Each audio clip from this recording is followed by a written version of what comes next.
ഇന്ന് ഞങ്ങൾ ഉണ്ടാക്കുന്നത് ശർക്കരയും തേങ്ങയും വെച്ച് ഇലയട. തേങ്ങ തിരുമ്മാണേ.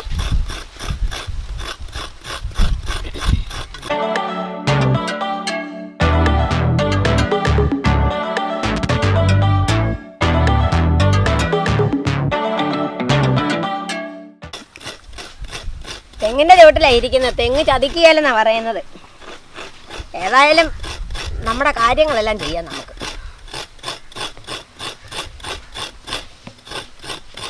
ശർക്കരയാണിത്, ശർക്കര ഉണ്ട. ഇത് നമുക്ക് തേങ്ങയുടെ കൂടെ മിക്സ് ചെയ്ത് അടയുണ്ടാക്കാനാണ്. ജീരകമാണിത്. ജീരകം, ശർക്കര, തേങ്ങ, ഏലക്ക ഇതെല്ലാം കൂടി ഇട്ട് നമുക്ക് വേണം ഈ അടയുണ്ടാക്കാൻ. ഈ ജീരകവും ഏലക്കായും കൂടെ ഞാനൊന്ന് പൊടിക്കാൻ പോവാണ്. ഇത് ഏലക്കായേ.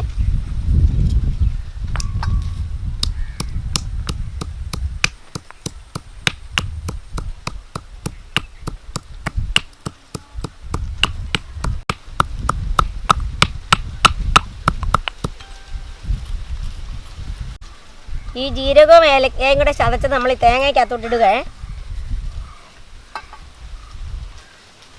എന്നിട്ട് നമുക്ക് ഈ ശർക്കരയും കൂടെ തേങ്ങയ്ക്കകത്തോട്ടിട്ട് മിക്സ് ചെയ്യാം.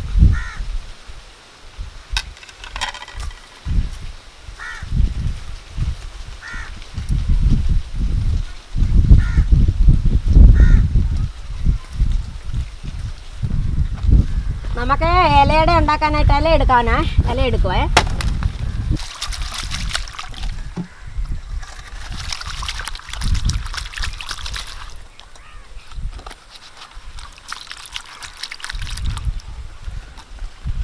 അട ഉണ്ടാക്കാനായിട്ട് നമുക്ക് പൊടി നനയ്ക്കാൻ പോവാണേ. ഗോതമ്പ് പൊടിയാണ് കേട്ടോ.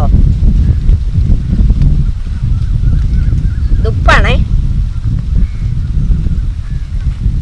മധുരം വെച്ചുണ്ടാക്കുന്നുണ്ട്, നമുക്ക് കുറച്ച് ഉപ്പ് ചേർത്താൽ മതി.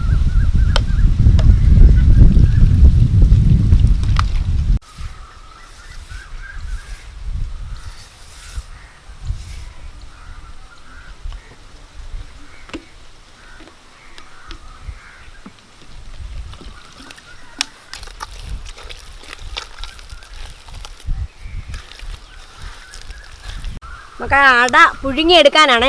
അപ്പം നമുക്ക് അപ്പച്ചമ്പ അടുപ്പേ വെച്ച് വെള്ളം ഒഴിച്ച് തീ കത്തിക്കാം. ഈ വെള്ളം തിളക്കുമ്പോഴച്ചിട്ട് വേണം അട ഉണ്ടാക്കി ഇതിനകത്ത് വെക്കാൻ. തീ പിടിപ്പിക്കാൻ പോവാണേ.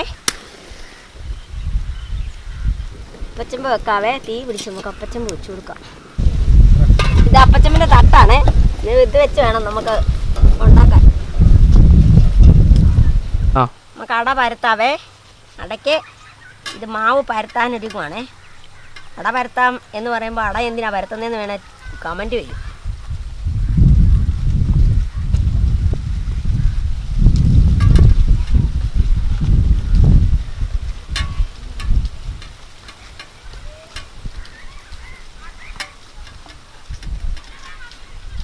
ശർക്കരയും തേങ്ങായും ഏലക്കായും ജീരകവും കൂടെയുള്ള മിശ്രിതമാണിത്. ഇതിനകത്ത് വെക്കാനാണിത്.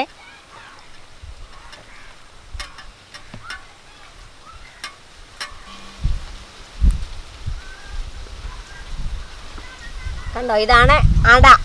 ഇത് നമുക്ക് അപ്പച്ചമ്പിനകത്ത് വെച്ച് പുഴുങ്ങി വേവിച്ച് തിന്നാനുള്ളതാണ്.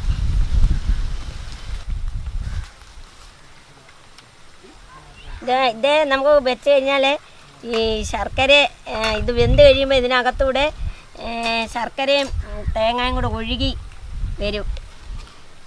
അത് നല്ല ടേസ്റ്റാണേ. നമുക്ക് അടുപ്പേ വെച്ച് കൊടുക്കാവേ. ഇതേലെ ഒരു 3 എണ്ണം നമുക്കിങ്ങനെ കൊണ്ട് വെച്ച് കൊടുക്കാം. അതൊന്ന് ആവി കയറി കഴിയുമ്പം അതിൻ്റെ പുറത്തോട്ട് നമുക്ക് വീണ്ടും എടുക്കാം. അവിടെ ആവി കയറട്ടെ. ഒരാവി കയറിയിട്ട് അടുത്തത് വെച്ച് കൊടുക്കാം. ഇത് നമുക്ക് ഇതിൻ്റെ പുറത്തോട്ട് വെച്ച് കൊടുക്കാം. ഇതെല്ലാം കൂടെ വെച്ചാലേ വേഗത്തില്ല. അടിയിലടിയിൽ ഇടയ്ക്കുമൊക്കെ ഇരിക്കുന്നത് വേഗാതെ വരും. അതിനാണ് ഒരാവി ആദ്യം വെച്ചതിന് വന്ന ശേഷം വീണ്ടും അതിൻ്റെ പുറത്ത് വെച്ചാൽ എല്ലാം ഒരുപോലെ വെന്തെടുക്കാം. അതിനാണ് അങ്ങനെ വെക്കുന്നത്. ഇനി ഇതിനാവി വന്നു കഴിയുമ്പോൾ നമുക്ക് വീണ്ടും ഇത് വെച്ച് കൊടുക്കാം.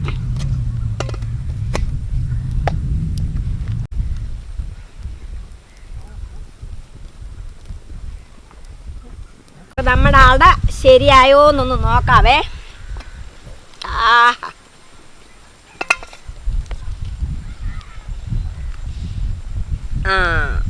ശരിയായിരിക്കുകയാണേ.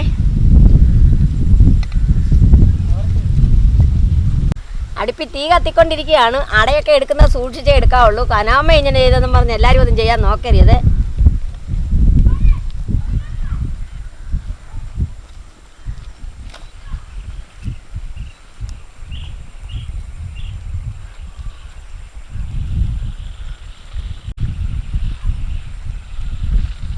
നമ്മുടെ ഇലയട, ഇത് ഗോതമ്പ് മാവിൻ്റെ അട പുഴുങ്ങിയതാണേ. ഇതിന് വത്സനെന്നും പറയുവേ. ഇനി നമുക്കിത് ഒന്ന് ടേസ്റ്റ് ചെയ്ത് നോക്കാം. ഇത് കണ്ടോ, ഇതിൻ്റെ ശർക്കര ഒഴുകി ഇറങ്ങിയിരിക്കുകയാണേ. വത്സൻ നോക്കട്ടെ രുചിയുണ്ടോ. ഞാൻ പറഞ്ഞതുപോലെയാണ് അടാൻ അറിയില്ല.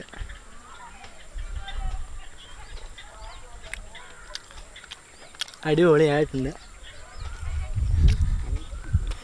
ഭയങ്കര മധുരമാണ്. എൻ്റെ വീഡിയോസും അടയും ഇഷ്ടപ്പെട്ടെങ്കിൽ എൻ്റെ യൂട്യൂബ് ചാനൽ സബ്സ്ക്രൈബ് ചെയ്യുക, ലൈക്ക് ചെയ്യുക, ഷെയർ ചെയ്യുക.